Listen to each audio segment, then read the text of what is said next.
El Acuerdo de Highgrove. El pacto secreto entre el rey Carlos III y el príncipe Harry que sacude a la monarquía y desata la furia de Meghan Markle. 19 meses. Ese fue el tiempo exacto que transcurrió antes de que el príncipe Harry y su padre, el rey Carlos III, volvieran a verse cara a cara. Un encuentro cargado de silencios, tensiones acumuladas y asuntos pendientes que van mucho más allá de lo emocional. Porque cuando padre e hijo finalmente se sentaron a hablar, no se trataba solo de una reconciliación familiar largamente postergada, sino de una decisión que podría redefinir el futuro de la monarquía británica y, al mismo tiempo, poner en jaque el matrimonio del duque de Sussex. En ese contexto se produjo un movimiento inesperado, casi sísmico para los cimientos de la Casa Real. El príncipe Harry firmó en secreto el llamado Acuerdo de Highgrove con su padre. Un pacto discreto, negociado lejos de los focos y sin informar previamente a nadie, ni siquiera a su esposa, Meghan Markle. La reacción no tardó en llegar. Meghan, según fuentes cercanas, se mostró profundamente indignada. No solo por el contenido del acuerdo, sino por lo que simboliza. Una decisión tomada a sus espaldas que podría condicionar de forma irreversible la vida familiar que ambos han construido lejos del Reino Unido. Para comprender la magnitud de este episodio, es necesario retroceder en el tiempo y recordar cómo se llegó hasta aquí. Cuando Harry y Meghan anunciaron el 8 de enero de 2020, a través de un comunicado en Instagram, que darían un paso atrás como miembros senior de la familia real, el mundo creyó, al menos inicialmente, que se trataba de una reestructuración temporal. El mensaje hablaba de dividir su tiempo entre el Reino Unido y Norteamérica, de alcanzar independencia financiera y de seguir apoyando a la reina Isabel II. Sonaba a transición ordenada, no a ruptura definitiva. Sin embargo, muy pronto quedó claro que aquello no era un paréntesis ni un año sabático. Era un quiebre profundo. Un príncipe nacido en la línea directa de sucesión estaba abandonando el sistema desde dentro, mudándose a miles de kilómetros y desvinculándose de la maquinaria diaria de la monarquía. Nada parecido había ocurrido en la historia moderna británica. Abdicaciones hubo, sí, pero nunca una salida así, anunciada en redes sociales y al margen de los canales tradicionales del palacio. La reacción fue inmediata. En Sandringham se convocó una reunión de emergencia, descrita por la prensa como extraordinaria y sin precedentes modernos. Para una institución que se sostiene en la previsibilidad, el protocolo y el control del relato, el método elegido por Harry, dejó al descubierto una vulnerabilidad inédita.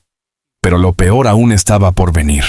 Tras la mudanza, Harry y Meghan comenzaron a hablar, primero con comunicados formales, luego con declaraciones cada vez más directas. El punto de inflexión llegó con la entrevista televisiva vista por millones en todo el mundo. En ella, Meghan relató su lucha con la salud mental durante el embarazo y afirmó que se le negó ayuda. Ambos denunciaron haber quedado expuestos a un acoso mediático brutal, mientras el palacio, según ellos, protegía activamente a otros miembros de la familia. Pero la acusación que lo cambió todo fue otra. Meghan aseguró que, durante su embarazo, se produjeron conversaciones dentro de la familia real sobre cuán oscura podría ser la piel de su hijo. La implicación fue devastadora. Por primera vez, un miembro senior de la realeza sugería públicamente la existencia de prejuicios raciales dentro de la institución. La respuesta oficial del palacio fue breve y ambigua. Los recuerdos pueden variar. Ese silencio sobre los detalles permitió que la acusación flotara en el aire, sin desmentidos contundentes ni explicaciones claras. Cuando parecía que ya no podía empeorar, llegó el libro. Las memorias del príncipe Harry llevaron el conflicto a un nivel irreversible. Lo que en entrevistas podía relativizarse, en un libro quedaba fijado para siempre. Harry relató con crudeza la muerte de su madre, la princesa Diana, el momento en que recibió la noticia, su incredulidad, el vacío emocional que siguió, y la visita a su tumba años después, cuando aún luchaba por aceptar su ausencia. También narró discusiones privadas con su hermano William, episodios de tensión física y una relación marcada por la rivalidad más que por la complicidad. La vida en Palacio fue descrita como jerárquica, emocionalmente asfixiante y centrada en la imagen pública por encima del bienestar individual. Desde la perspectiva de la Casa Real, aquello dejó de ser un conflicto familiar. Se convirtió en un problema estratégico. La confianza se desplomó. La vieja certeza de que los asuntos internos quedarían dentro de los muros del palacio dejó de existir. Cada conversación con Harry pasó a ser potencialmente peligrosa. Cualquier palabra podía terminar publicada, grabada o reinterpretada. Para Carlos, primero como príncipe de Gales y luego como rey, el dilema era doble. Como padre, debía intentar mantener un vínculo con su hijo menor. Como monarca, debía proteger a la institución. Defenderla con demasiada dureza lo haría parecer frío o vengativo. Guardar silencio permitía que una narrativa dañina se consolidara sin oposición. La opinión pública se dividió. Algunos señalaron a Meghan como la instigadora, una outsider incapaz de adaptarse a la vida real y responsable de empujar a Harry fuera del sistema. Otros vieron en Harry a un hombre que finalmente reclamaba una independencia largamente negada. Pero más allá de las culpas, había una verdad innegable. Harry seguía siendo el hijo del rey. Sin embargo, las consecuencias de su salida empezaban a amenazar algo que pocos habían considerado al principio: su rol constitucional. En el corazón de esta historia se encuentra una figura poco conocida por el gran público, pero crucial para el funcionamiento del Estado: el consejero de Estado. Según las leyes de regencia, los consejeros de Estado son el cónyuge del monarca y los 4 primeros adultos en la línea de sucesión que estén domiciliados en el Reino Unido. Tienen la capacidad legal de actuar en nombre del soberano, firmar documentos oficiales, presidir reuniones del Consejo Privado e incluso pronunciar el discurso del rey en la apertura del Parlamento. Aquí surge el problema. Con Harry viviendo en Estados Unidos y desvinculado de la vida institucional, su posición como consejero se volvía impracticable. El pool operativo se redujo peligrosamente. Con la reina consorte al lado de Carlos, el único miembro plenamente activo de la lista era el heredero, el príncipe William. Pero la ley exige que los consejeros actúen en parejas. Para Carlos III, esto no era solo un asunto familiar, sino un problema de Estado que requería una solución urgente. Es en este contexto donde cobra sentido el misterioso Acuerdo de Highgrove, un pacto diseñado, según fuentes, para resolver de manera discreta el vacío institucional sin reabrir públicamente la guerra con su hijo. La firma de Harry habría implicado compromisos delicados, posiblemente relacionados con su rol constitucional, su conducta pública futura y ciertos límites en la exposición mediática de la familia real. El hecho de que Harry aceptara firmarlo en secreto plantea muchas preguntas. ¿Lo hizo por lealtad residual a la corona? ¿Por deseo de aliviar la presión sobre su padre? ¿O por miedo a perder definitivamente su lugar en la estructura que, pese a todo, sigue definiendo su identidad? Para Meghan, el golpe fue doble. No solo se trató de un acuerdo con la institución que ella considera responsable de gran parte de su sufrimiento, sino de una decisión tomada sin consultarla, con potenciales consecuencias directas sobre su matrimonio y la vida que han construido lejos del Reino Unido. Desde el inicio, la posibilidad de recurrir al príncipe Andrés como parte de cualquier solución fue poco más que una ficción legal. Su nombre estaba ya profundamente erosionado por una serie de acusaciones que no tenían nada que ver con procedimientos constitucionales, y sí con uno de los mayores escándalos sexuales de las últimas décadas. La relación prolongada y documentada de Andrés con Jeffrey Epstein, financiero estadounidense condenado por delitos sexuales, se convirtió en una bomba de relojería para la Casa Real. Lejos de cerrar el capítulo, el acuerdo reforzó la percepción pública de culpabilidad. A ello se sumaron otras acusaciones, como la de una persona que en 2020 declaró haber sido abusada por Andrés durante su infancia, y sobre todo, la tristemente célebre entrevista concedida a BBC Newsnight en 2019. En aquella aparición televisiva, el duque de York mostró una alarmante falta de empatía hacia las víctimas de Epstein, y ofreció explicaciones que fueron ampliamente ridiculizadas por la opinión pública y los analistas. La entrevista no solo no lo exculpó, selló su caída. La reacción de la monarquía fue gradual pero firme. En noviembre de 2019, tras el desastre mediático, Andrés fue obligado a retirarse de sus funciones públicas. En enero de 2022, cuando la demanda de Giuffre ya estaba en curso, la reina Isabel II le retiró sus afiliaciones militares y patronazgos reales, además de impedirle el uso del tratamiento de Su Alteza Real en contextos oficiales. Sin embargo, la sanción más severa llegó años después, ya bajo el reinado de Carlos III. En octubre de 2025, tras conversaciones directas con el rey, el príncipe Andrés renunció a su título de duque de York y a su pertenencia a la prestigiosa Orden de la Jarretera. Poco después, Carlos III inició un proceso formal para despojarlo de todos sus estilos, títulos y honores restantes, y se le notificó que debía abandonar su residencia real, Royal Lodge. Con ello, la corona buscó una ruptura definitiva y visible con una figura que se había convertido en un lastre institucional. El contraste con la situación del príncipe Harry no podría ser mayor. A diferencia de su tío, Harry no estaba vinculado a ningún escándalo criminal. Sus conflictos con el palacio eran públicos, sí, pero de otra naturaleza. Disputas familiares, acusaciones de falta de apoyo y una ruptura mediática que culminó con su salida de la vida real activa. Sin embargo, precisamente esa salida creó un problema distinto, más sutil pero potencialmente desestabilizador. La ley que regula a los consejeros de Estado, figuras autorizadas a actuar en nombre del soberano cuando éste no puede hacerlo. Exige que estos sean mayores de edad, estén en la línea de sucesión y, crucialmente, estén domiciliados en el Reino Unido. Tras la exclusión práctica de Andrés, el nombre de Harry adquirió una relevancia incómoda. Y aquí surgía el gran obstáculo. Su vida ya no estaba en Gran Bretaña. La historia dio un giro inesperado con una llamada telefónica. Cuando el príncipe Harry recibió el contacto repentino de su padre, el rey Carlos, no sabía qué esperar. La petición fue clara y desconcertante. Debía viajar al Reino Unido sin informar a nadie. No hubo explicaciones. Harry, curtido por años dentro de la institución, sabía que hacer preguntas rara vez conducía a respuestas, así que aceptó.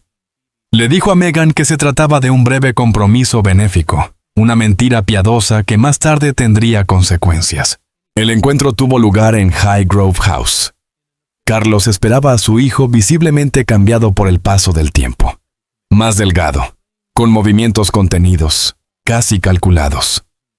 El saludo fue breve, un abrazo contenido, y juntos entraron en la llamada Orangerie, una estancia familiar decorada con fotografías enmarcadas que capturaban instantes de un pasado gobernado por rituales y aparente unidad. La elección del lugar no fue casual. El entorno estaba diseñado para despertar nostalgia. Carlos no habló del pasado ni de reproches. Fue directo a la cuestión institucional. Explicó con precisión casi burocrática cómo funcionan los consejeros de Estado. Firman documentos, autorizan funciones, mantienen en marcha la maquinaria del Estado cuando el monarca no puede hacerlo. Harry asumió que se trataba de una mera formalidad, un recordatorio de que su nombre aún figuraba en el papel, hasta que llegó la palabra clave: domicilio. Según los actos de regencia, la elegibilidad no es simbólica. Requiere residencia efectiva en el Reino Unido, y la realidad de Harry no cumplía ese criterio. Su hogar, su familia, su trabajo estaban en California. Él mismo había declarado públicamente que Estados Unidos era su residencia principal. Es cierto que había tenido una casa en el Reino Unido, Frogmore Cottage, pero fue el propio palacio quien solicitó que él y Meghan la abandonaran, pocos días después de la publicación de sus memorias, Spare.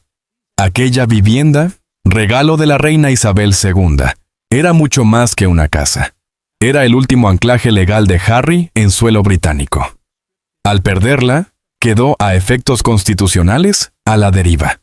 Eliminar a Harry de forma definitiva como consejero de Estado requeriría nueva legislación, debates parlamentarios y un escrutinio público que la corona no podía permitirse. Pero mantenerlo en el cargo sin que pudiera actuar legalmente tampoco era una opción viable. Carlos presentó entonces una tercera vía, un arreglo administrativo privado. La propuesta era tan simple como explosiva. Harry debía restablecer un domicilio en el Reino Unido, concretamente en Highgrove, lo suficiente para cumplir el requisito legal sin alterar la narrativa pública de su vida en el extranjero. No implicaba un regreso oficial ni una reconciliación pública, pero sí reabría un vínculo legal que Harry había luchado por cortar. El príncipe comprendió de inmediato el precio. Aceptar significaba introducir una contradicción en la independencia que había proclamado. Pensó en Meghan, cuya nueva vida hacia Vichy se había construido sobre la idea de una ruptura limpia. Pensó en Archie y Lilibet, cuya relación con su abuelo y con su herencia británica era frágil, mediada por la distancia y por disputas de seguridad. Apenas meses antes, Harry había declarado que era imposible llevar a su familia al Reino Unido sin garantías de protección policial. Una revisión gubernamental de su estatus de seguridad estaba en marcha, y aquella oferta podía convertirse en una palanca para resolver ese bloqueo. La habitación quedó en silencio. Años de esfuerzo por marcharse.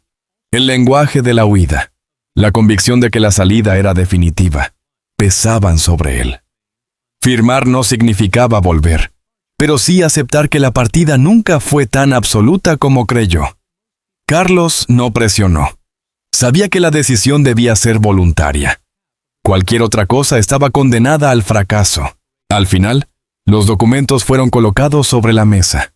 No hubo discursos solemnes ni fotógrafos esperando al otro lado de la puerta. Solo papeles, cláusulas, un bolígrafo y una decisión que pesaría durante años. Harry los leyó con atención, dudó unos segundos y finalmente firmó. En ese gesto aparentemente sencillo, quedó sellado algo mucho más profundo que un acuerdo legal.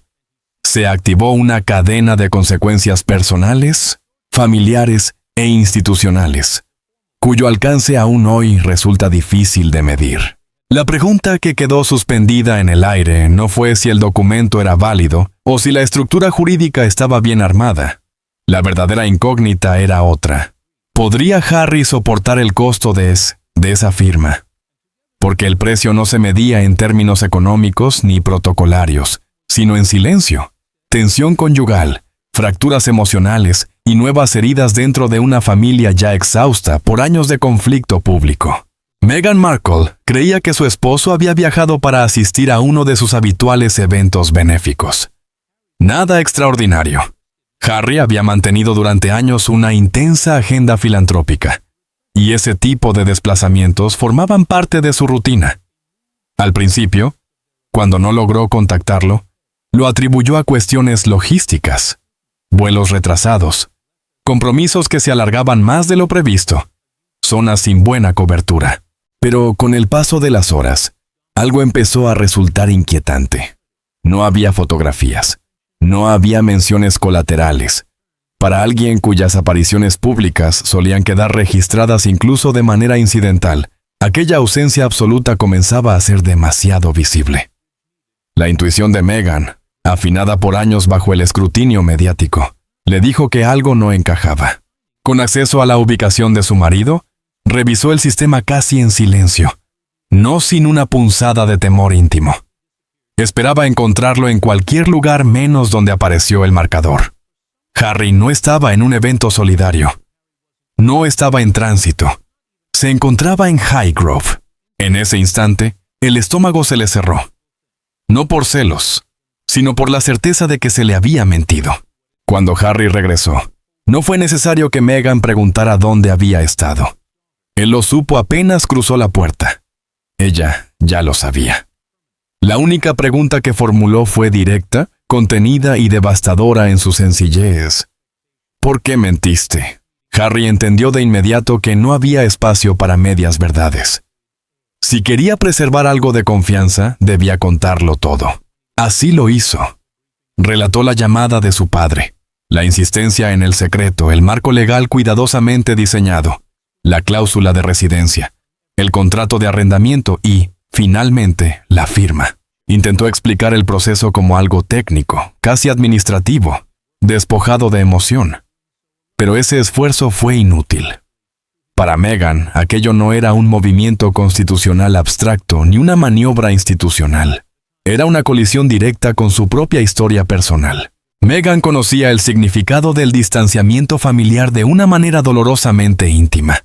Su relación con su padre había colapsado de forma pública, amarga y prolongada. Durante años vivió bajo el juicio constante de una opinión pública que simplificaba una historia compleja y profundamente personal. Cuando él enfermó gravemente, cuando sufrió amputaciones y expresó abiertamente su incapacidad para comunicarse con su hija, Meghan no regresó al Reino Unido.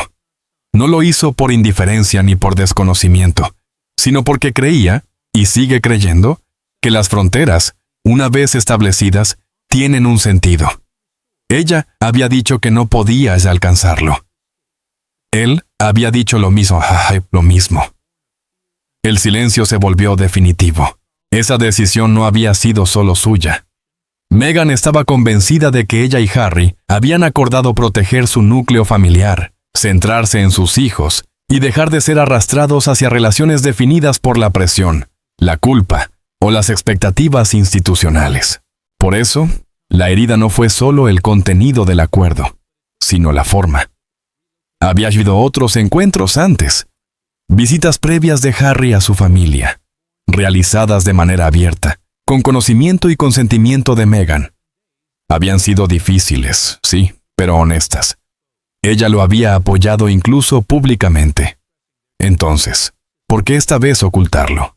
¿Qué hacía este encuentro diferente? La ira de Meghan fue visible, controlada pero inequívoca. Sin embargo, mientras ese conflicto se desarrollaba en el ámbito privado, otra reacción comenzaba a gestarse en el corazón de la monarquía.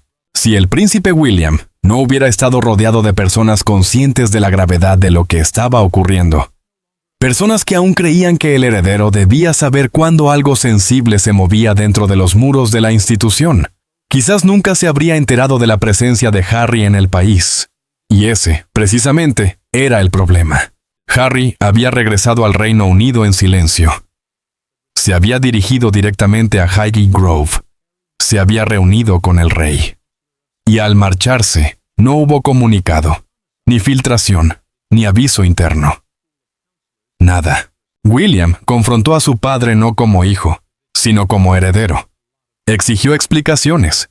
¿Por qué su hermano había sido convocado en secreto? ¿Por qué se había producido una reunión privada sin su conocimiento?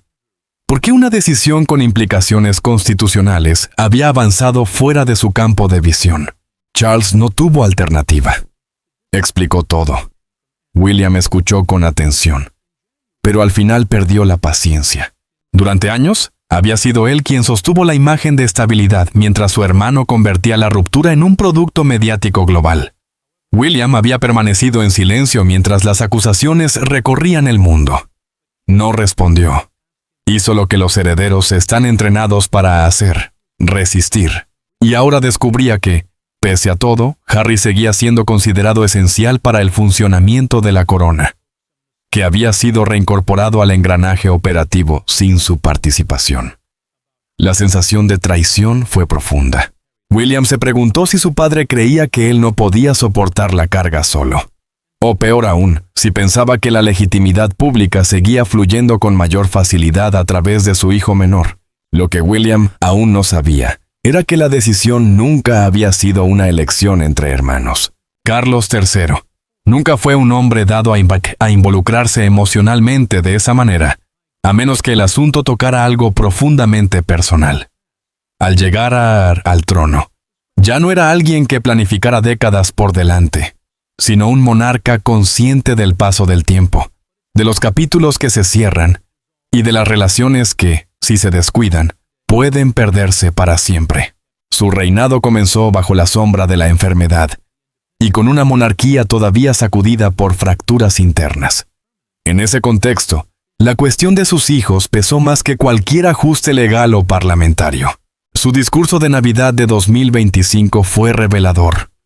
Insistió una y otra vez en la reconciliación, la unidad, la sanación y la continuidad.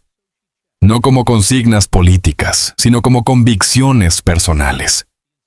Presentó a la monarquía no como una fortaleza, sino como una familia unida por una historia y una responsabilidad compartidas. Para quienes escuchaban con atención, el mensaje era claro. En ese momento, Carlos no hablaba solo como rey. Hablaba como padre, lanzando palabras al vacío con la esperanza de que aún alcanzaran a quienes se habían alejado. Mantener a Harry legalmente vinculado al Reino Unido no fue, desde esa perspectiva, un acto de control, sino de proximidad. Garantizaba que la puerta no se cerrara del todo, que la distancia física no se transformara en una ausencia irreversible. Preservaba la posibilidad de encuentros discretos, de tiempo compartido, de una comprensión futura. Carlos no obligó a su hijo a volver al servicio ni le exigió lealtad pública. Preservó el acceso. Y por ello estuvo dispuesto a absorber críticas, aceptar malentendidos e incluso arriesgar la relación con William a corto plazo. El sacrificio de Harry fue distinto, pero no menos significativo. Cuando escuchó a su padre explicar la situación, no reaccionó como consejero de Estado, ni como actor constitucional. Reaccionó como hijo ante la evidencia tangible de un padre que ya no parecía invulnerable. La autoridad seguía allí, pero ahora convivía con la fragilidad. Harry no firmó porque quisiera regresar a la vida real, ni porque se sintiera obligado a ayudar a William, ni porque hubiera recuperado la fe en una institución que lo había herido. Firmó porque alejarse una vez más, esta vez de manera definitiva, significaba aceptar que la distancia con su padre sería permanente, y ese era un precio que ya no estaba dispuesto a pagar. Había también un cálculo más profundo. Harry sabía que sus decisiones no terminaban en él. Romper todos los lazos legales con el Reino Unido podía satisfacer su deseo de independencia, pero también tendría consecuencias para sus hijos. Pérdida de herencias, títulos y opciones futuras imposibles de recuperar. Como padre, eso importaba. El sacrificio no fue una rendición. Fue un compromiso incómodo. Aceptar un vínculo limitado con un pasado del que había intentado escapar para proteger un futuro que aún no podía ver con claridad. Significó cargar con la ira de su esposa, la tensión en su matrimonio y la acusación de traición. El acuerdo de Highgrove nació del miedo y de la responsabilidad. Un padre que se negó a perder a su hijo, y otro padre que se negó a hacer que sus hijos pagaran el precio de un conflicto no resuelto.